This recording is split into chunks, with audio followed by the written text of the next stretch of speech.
কিন্তু আজিৰ তাৰিখত আমি অসমৰ 12খন আসন নিশ্চিতভাৱে আৰু ৰাইজ ওলাই আহক নিজৰ এটা ভোট আমাৰ কাৰণে বহুত মূল্যৱান মই একেবাৰে আটাইতকৈ কম মানুহ হোৱা সভাখনো 3000 মোদীজীৰ আণ্ডাৰত মই ফাৰ্ষ্ট ভোট দিছো মই বহুত প্ৰাউড ফিল কৰিছো এজ এ ইণ্ডিয়ান চিটিজেন যে মোদী ডাঙৰীয়া তৃতীয়বাৰৰ কাৰণে প্ৰধানমন্ত্ৰী হ'ব প্ৰত্যেকজন ব্যক্তি ওলাই আহি পেলাই ভোটদান কৰিব লাগে অলপ ৰাতিপুৱাৰ ভাগত যেহেতু বৰষুণ আছিল সেইকাৰণে অলপমান ৰাতিপুৱা অলপ কম আছে কিন্তু ভোটদান আমাৰ সম্পূৰ্ণ হ'ব কি আশা কৰে এই সময়ত এইবাৰ আমাৰ সকলোৰে লক্ষ্য হ'ল যে মোদী ডাঙৰীয়া 400তকৈ বেছি আসনেৰে ভাৰতবৰ্ষৰ প্ৰধানমন্ত্ৰী হ'ব লাগে আৰু সেই পৰ্যায়লৈকে গৈছে আৰু সেই পৰ্যায়ৰ কাৰণে আমি অসমৰ পৰা অতি কমেও 12খন আসন মোদী ডাঙৰীয়াক উপহাৰ দিব পাৰিম আৰু যদি ৰাইজে সঠিকভাৱে সিদ্ধান্ত লয় আৰু আমি যি ধৰণে পৰিকল্পনা কৰিছো সেই পৰিকল্পনাবিলাক যদি ঠিকে যায় তেতিয়াহ'লে 14 হলেও আচৰিত হ'ব লগা নাই কিন্তু আজিৰ তাৰিখত আমি অসমৰ 12খন আসন নিশ্চিতভাৱে 4খন আসনৰ 3খনত আমি 100% জিকিম এখন আসনত তুমুল প্ৰতিদ্বন্দ্বিতা আছে তাত তিনিকণীয়া প্ৰতিদ্বন্দ্বিতা আৰু তিনিকণীয়া প্ৰতিদ্বন্দ্বিতাত বিজয় কাৰ হৈ কোৱাটো টান গতিকে তিনিকণীয়া প্ৰতিদ্বন্দ্বিতাত আমাৰ প্ৰাৰ্থীজনৰ বিজয়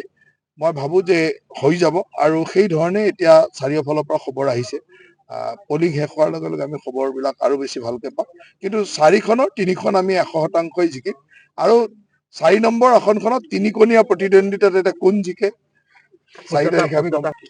ভোটদাতাসকললৈ এটাই আহ্বান যে সকলোৱে যাতে নিজৰ গণতান্ত্ৰিক অধিকাৰ সাব্যস্ত কৰে আৰু সকলোৱে বতৰৰ কথা নাভাবি কাৰণ বতৰ সকলো ঠাইত এনেকুৱাও নহয় কৰবাত অলপ ৰাতিপুৱা সময়ত বেয়া হৈছিলে তথাপিতো ভোটদাতা ৰাইজে যাতে বতৰ প্ৰতিকূল বতৰে হওক বা অন্যান্য কথাই হওক সকলো নেওচি সুন্দৰভাৱে আহি 100% ভোটদান কৰে আৰু এই ভোটদানে গণতন্ত্ৰৰ যি দায়িত্ব সেই দায়িত্ব যাতে সকলোৱে পালন কৰে আটাইতকৈ ধনাত্মক দিশটো হ'ল যে যোৱা 10টা বছৰত মোদী ডাঙৰীয়াৰ নেতৃত্বৰ ভাৰতবৰ্ষৰ উন্নয়ন আৰু বিকাশ এইবাৰ ভাৰতীয় ৰাইজে দেখিছে আৰু সেইকাৰণে ভাৰতবৰ্ষৰ প্ৰতিগৰাকী ব্যক্তিয়ে ভাৰতক ভাল পোৱা ব্যক্তিয়ে বিচাৰে যে মোদী ডাঙৰীয়া তৃতীয়বাৰৰ কাৰণে প্ৰধানমন্ত্ৰী হওক আৰু সেইটোৱে আমাৰ ধনাত্মক দিশ অসমত আমাৰ মুখ্যমন্ত্ৰী হিমন্ত বিশ্ব শৰ্মা ডাঙৰীয়াৰ যিটো জনপ্ৰিয়তা আৰু ৰাইজৰ লগত তেওঁৰ যিটো একাত্মতা সেই একাত্মতাই আমাক যথেষ্ট পজিটিভ মানে ধনাত্মক দিশ এটা দেখুৱাব আৰু মই ভাবো সেইটোৱে আমাৰ 14খন আসনৰ 14খনৰে বিজয় সুনিশ্চিত কৰালৈ লৈ যায় আজি আমিতো বহুত ডাঙৰ নেতা নহয় কিন্তু আজিলৈকে মই নিৰ্বাচনৰ সময়ত যিমানেই সভা কৰিছো এনেকুৱা এখন সভা পোৱা নাই য'ত 2-3 হাজাৰতকৈ কম মানুহ হৈছে সকলোতে 5,000 8,000 10,000 20,000লৈকে মানুহ হৈছে গতিকে মই একেবাৰে আটাইতকৈ কম মানুহ হোৱা সভাখনো 3000 গতিকে আমাৰ দৰে নেতাৰ সভাত যেতিয়া ন্যূনতম 3000 মানুহ আহে অধিকতম 20,000 25,000লৈ মানুহ হৈছে গতিকে এনেকুৱা ধৰণৰ ৰাইজৰ যিটো মৰম এই মৰমৰ পৰা আমি বুজি পাওঁ যে এইবাৰ অসমৰ ৰাইজ মোদী ডাঙৰীয়াৰ লগত আছে হিমন্ত বিশ্ব শৰ্মা ডাঙৰীয়াৰ লগত যথেষ্ট প্ৰতিকূল বতৰ প্ৰতিকূল হলেও মই দেখিছো যে ৰাইজৰ উৎসাহ আছে সকলো অঞ্চলৰ পৰা ৰাইজৰ যিটো খবৰ মই ৰাতিপুৱাৰ পৰা পাই আছো যে এতিয়াই মোৰ ভোটিং চেণ্টাৰটোত এতিয়া প্ৰায় 12%ৰ ওপৰত ভোট হৈ গ'ল 10-12% ৰাতিপুৱাই ভোট হোৱাটো 15% হৈ গ'ল গতিকে 15% ভোটটো ইমান ৰাতিপুৱাই এই বতৰৰ মাজতো হোৱাটো তাৰমানে ৰাইজৰ উৎসাহ যথেষ্ট বেছি আৰু আমাৰ ইয়াত মইতো ভাবো যে নৰ্মেলি আমাৰ 80% হয় এইবাৰ 85% মানলৈ যাব বুলি আমি এটা আশা ৰাখি ভোটাৰসকলক সেয়ে কওঁ তেওঁলোকে যি উৎসাহিতে আহিব বিচাৰিছে নিশ্চয় আহিব গোটেইখিনিয়ে ওলাই আহিব মোৰ আহ্বান যে বতৰ আৰু থাকিব বৰষুণ বতৰৰ দিন আৰু ৰাইজ ওলাই আহক নিজৰ এটা ভোট আমাৰ কাৰণে বহুত মূল্যৱান আমি যিহেতু এইবাৰ মোদী ডাঙৰীয়াক আৰু পুনৰবাৰ তেওঁক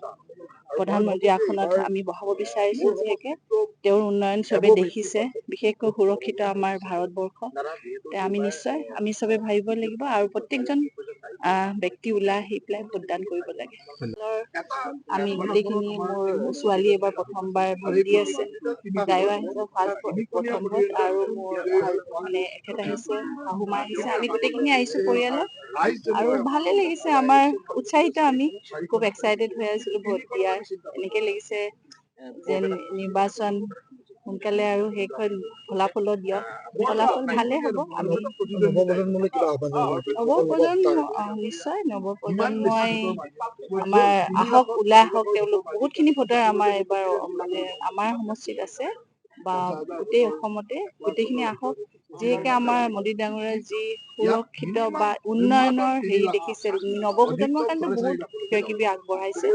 এতিয়া ভাবো ভৱিষ্যত আৰু ভাল হ'ব ভাৰতবৰ্ষ। ওলাই আহক তেওঁলোকে, নিজৰ যি মতদান আছে বহুমূল্য ভোটটো দিয়ক।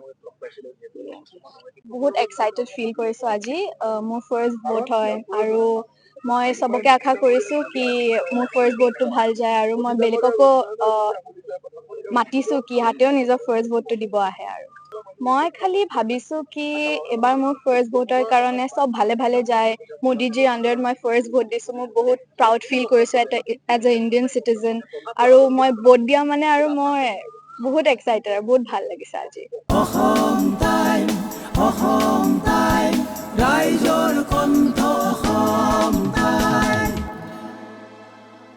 আপোনাৰ প্ৰিয় চহৰ নলবাৰীত নিজাববীয়াকৈ বসবাস কৰাৰ সপোন আছে নেকি? চহৰৰ মাজমজিয়াত মাটি কিনি ঘৰ সাজি লোৱাৰ সমস্যাই দেখা দিছে নেকি? সেই সমস্যা এতিয়া আৰু নাই। চহৰৰ মাজমজিয়াত মাটি নিকিনাকৈ নিজে ঘৰ নসজোৱাকৈ এটা বিলাসী ঘৰৰ গৰাকী হ'ব পাৰিব আপুনি। নলবাৰীত প্ৰথমবাৰৰ বাবে সেই সুবিধা আহিছে। নলবাৰীত প্ৰথমটো ৰেৰাৰ দ্বাৰা অনুমোদিত আটকধুনীয়া এপাৰ্টমেণ্ট এতিয়া চহৰৰ গোপাল বজাৰত। নিৰ্মাণ হৈ উঠিছে আটকধুনীয়া আহল বহল এপাৰ্টমেণ্ট তীৰ্থদ্বীপ এনক্লেভ।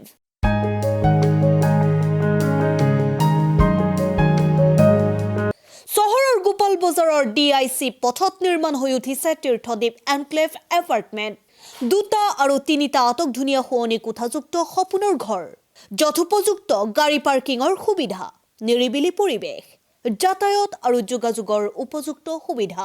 আপোনাৰ সপোনৰ ঘৰখনৰ বাবে ন্যূনতম হাৰত বুকিং চলি আছে। পলম নকৰি এতিয়াই যোগাযোগ কৰক 9706010636 আৰু 9954253864 নম্বৰত।